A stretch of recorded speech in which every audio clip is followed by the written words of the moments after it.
халах голын хөрсөн дээр Эрен Баатар төржээ. Халах голын хөрсөн доор Эрен Баатар нойрсжээ. Хан тэнгэр цоройж Эрен хөшөө гэрэлтжээ. Хөшөө тийш очих ардын зам бадарсангүй. Хөсрийн өв сургаж аглагшиж юр битүүрсэнгүй.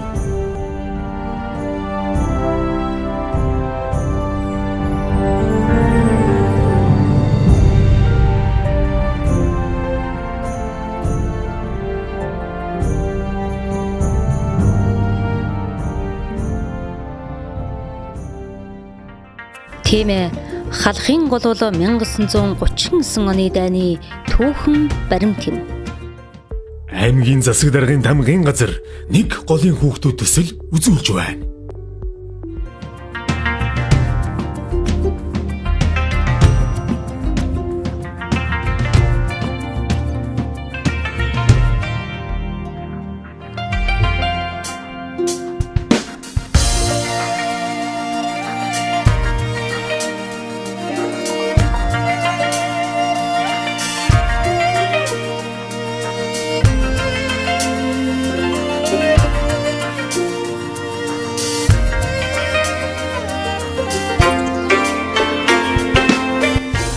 Халах гол бүгд найрамдах Хятад ард улсын их ханганы нуруунаас их аван хоёр орны хэдийн шугамыг тодорхойлон тахиралдан урсасаар буур нуур цутхан тэндээс оршихуйн голоор дамжин хөлн нуурт цутгаж байна.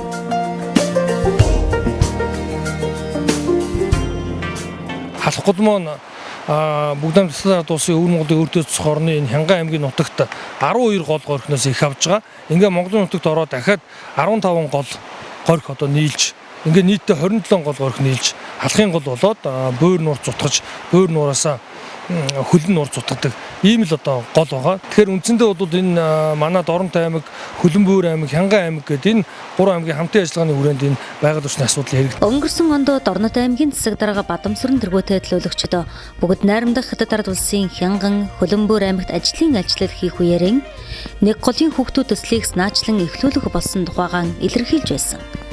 Хил залгаа бүгд найрамдах Хятад ард улсын албаны хүмүүс энэхүү төслийг дэмжин хоёр орны нутгийг дайран өрсөж байгаа халах голыг хамгаалах, урсацыг сайжруулах, зохистой ашиглахад хамтран ажиллахаа илэрхийлсэн уулзалт болсны дараагаар 10 дугаар сард иргэдийн төлөөлөгчдийн хурлаар нэг голын хүүхдүүд төсөл батлагдсан.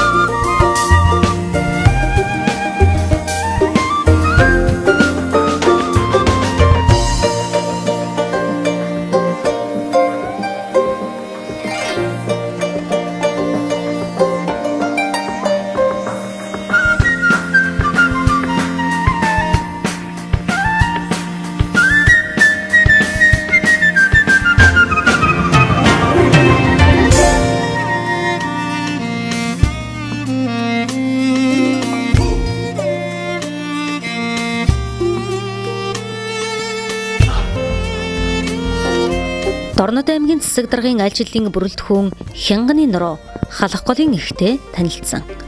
Халах голын их үзэх гэсэн жуулчдын хөл хөдөлгөөн тасардгүй бололтой. Энэ бүс нутагт жилд 3 орчим сая жуулчин ирдэг бөхөөд тэдний ихэнх нь халах голын ихийг үзэж сонирхдог байна.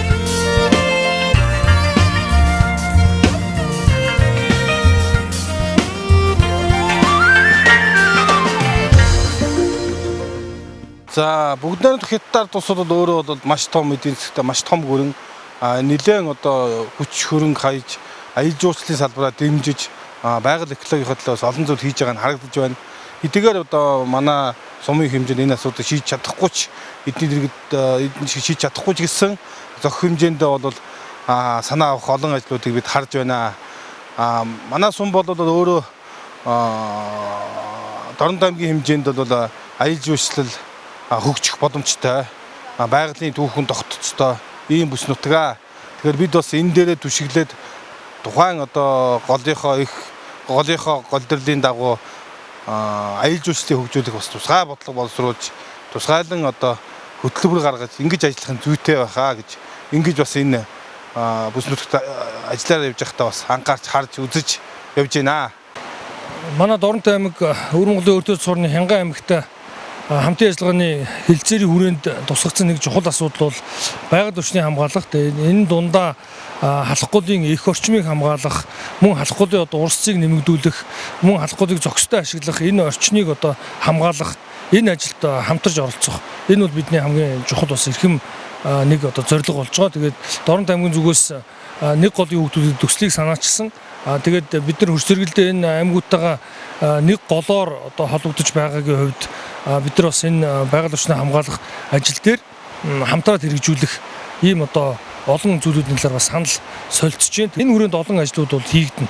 Хамгийн нэгдүгээр бол мэдээж галт төмрийн аюулаас сэргийлэх, энэ голын их орчмын ой мод энэ сав газрыг түүмд өртүүлэхгүй байх, хүний буруутай үйл ажиллагааг хязгаарлах, энэ хүрээнд аврах гал унтраах ангийг бас байгуулах. Энэ анги байгуулах асуудлыг засгийн газарт өргөн мэдүүлж бид нар удаа дараа санал тавьсны хүчинд энэ 1 сарын 1-ээс гэлж анги байгуулагдаж байгаа. Тэгээд энэ анги бол нэлээд шуурхай бас энэ тал дээр үйл ажиллагаа явуулж арга хэмжээ авч ажиллах ийм үүрэгтэй байгаа.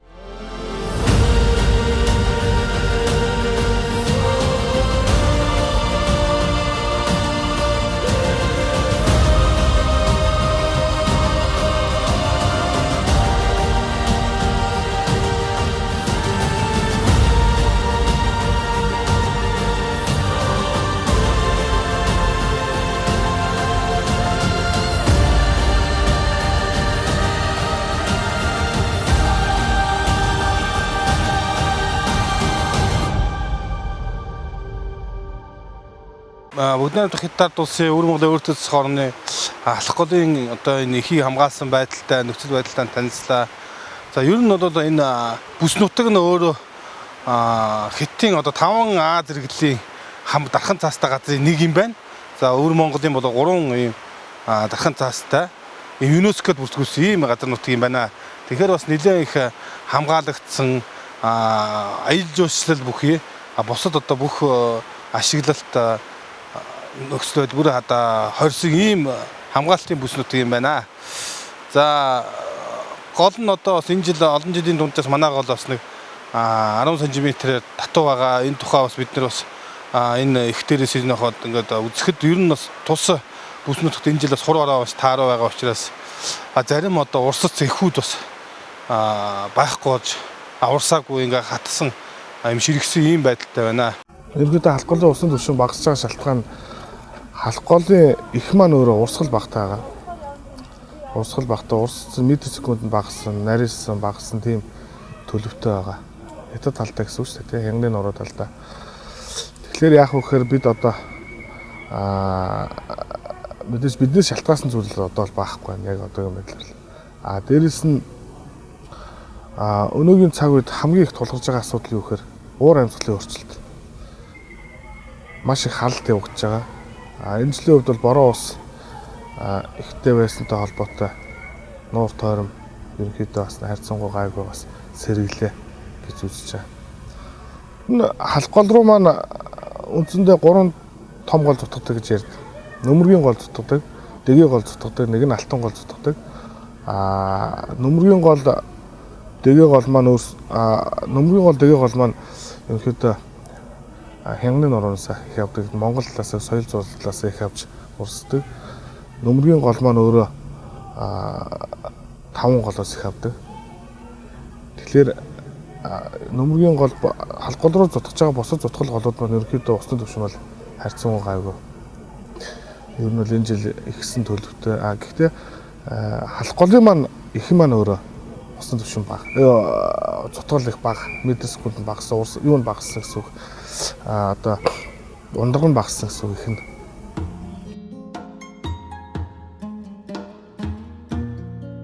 Халахгүй усны түвшин жилэрэх тусам багасж байна. Энэ жил хураа бороо элбэг байсан хэдий ч халахгүй их орчимд усны түвшин эрс доошлсон нь хоёр талын анхаарлыг ихээхэн татж байна. Халахгүй усны түвшин буурч байгаагийн нэг тод илрэл бол буур нурын усны түвшин багасж түүнээс тэжээгддэг баян нурын 80 орчим хувь нь ширгээд байна. Үүний улмаас өнгөрсөн хаврал гэхэд 400 орчим загас амьдрах орчингүй болж хатаж өгсөн дүр зураг ажиглагдсан.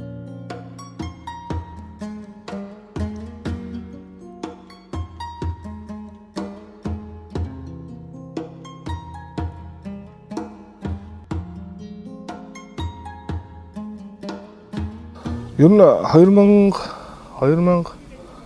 он 10 оноос хойш тасарсан. 9 оноос хойш баян нуурын ус тэжээглэхгүй болж ирсэн үл дээ. Багассан. Яаж юм гэхээр ер нь усны түвшин багасаад ирэхийн хүрээнд баян нуур маань цутгалгүй болж ирсэн. Баян нуур халахгүй маань бөөр нуурлуу цутгадаг. Бөөр нуур маань баян нуураа цутгаж тэжээдэг. Тэгэхээр бөөр нуурын усны түвшин багасхлаар ялцчгүй баян нуураа тэжээж чадахгүй болж байгаа юм л да. 2013 онд бол нэг юу бассан. Сүүлийн 10 жилийн прогнозоос харж байхад 2013 онд хамгийн их түвшиндээ хүрсэн. Тэгэхээр 2013 онд бол нэг цутгасан. Тэрнээс хойш одоо сүүлийн хэдэн жил огцон багасж байна. Хавар ер нь бөөр нуур маань яг задрах үеэрээ юугаа усаа төрдөг юм байлаа. Тэр үеэр загас ороод буцаад гарах аргагүй болчтой.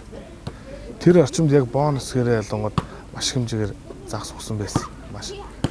Яг хавар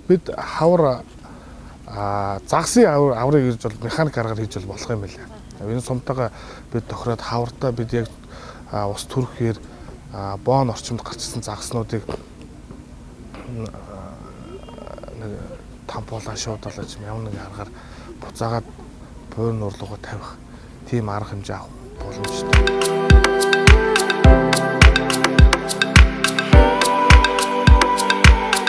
Монгол орнд 75 зүйл загас байдгийн 38 зүйл загасны амьдрах таатай орчин нь халах гол орчмын бүс нутаг. Тэр дундаа баян нуур бол загас уржих хамгийн таатай орчин юм. Ийм учраас нэг голын хүүхдүүд төслөөс баян нуурыг сэргээх уриалгыг гаргаж халах голд чуулсан сумдын залуучууд гар өргөн дэмжсэн юм.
Бөөр нуурын одоо энэ хуучнаар бом буюу эндээс баян нуур тэжээгддэг байгаа.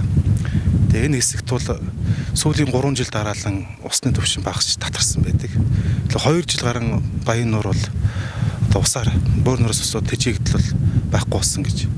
Тэгээ энэ маань бол сүүлийн байгаль цаг агарын өөрчлөлттэй холбоотойгоор сүүлийн 10 жилийн хугацаанд манай Монгол улсын хэмжээнд нэлээдгүй гол мөрөн ширгэж алгуулсан байдаг. Эний нэг нь бол одоо баян нуур байгаа.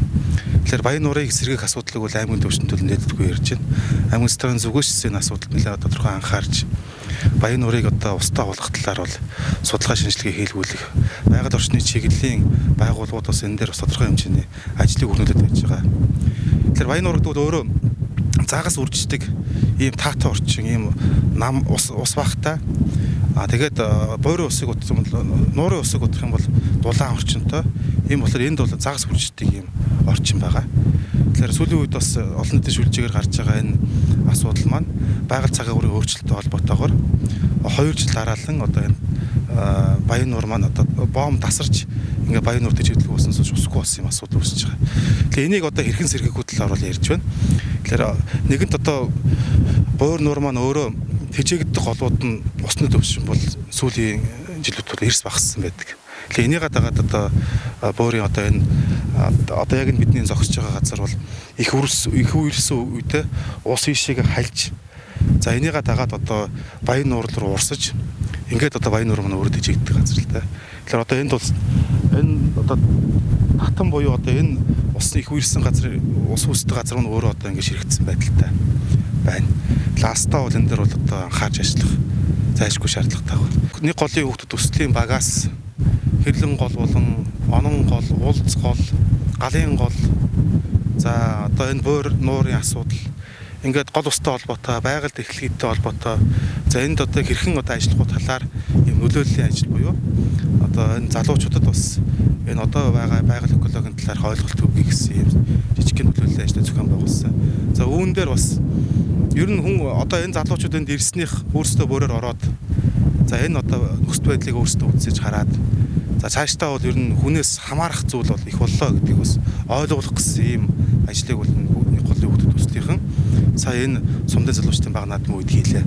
Аймгийн засаг даргын хувьд сумдын баг наадам урлаг соёлын арга хэмжээгээс илүүтэйгээр ер нь одоо залуучдыг цугласан одоо ийм одоо олон нийтийн арга хэмжээ зохион байгуулж байгаа үед бүтээч альва нэг ажлыг өрнүүлээ гэсэн ийм чиглэлийг өгсөн. Энэ хүрээндээ нэг голын төслийн багийнхан энэ баг наадмын үед одоо энэ Баян нуурыг сэргээх асуудлыг залуучуудыг уриалж за энэ 100 цагт бас наашаа явж байгаа иргэд зуулчид бас энд бас анхаарлаа хандуулж байгаль эхлэлийг хамгаалах за энээс одоо ядаж л иргэн хүн өөрийнхөө ухамсарын хүрээнд за байгальд одоо сөрөг нөлөөгүй үйлдэлийг хийж аялал зугаалах ийм талын сурчлах ухуулгыг давхар хийгээд ийм ажлыг бас сая бас өрнүүлээ.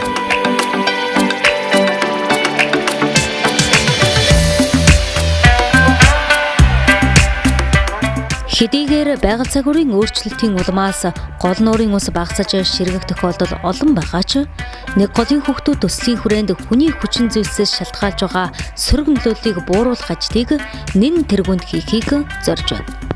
Эренчүүднээс халах гол сум энэ жил халах гол түүний зутгал гол горих тэжээгдэж байгаа нуур тойрмуудад нилээдгүй ажлыг зохион байгуулж байна.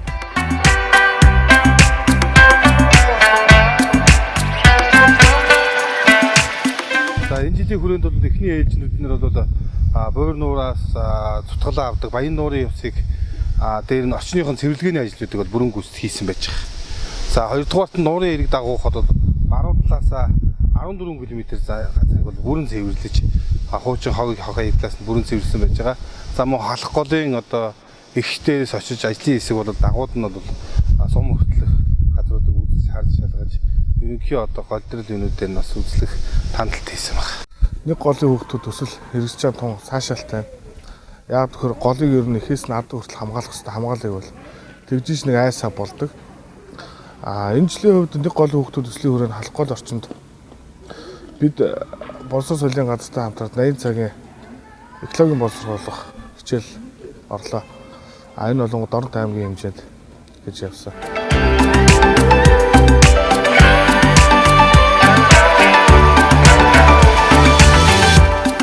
Эх орны зүүн хязгаар халах голыг хамгаалах түүний урсцыг нэмэгдүүлэх зүйзэкстэй ашиглахад иргэн бүрийн оролцоо хамгийн чухал.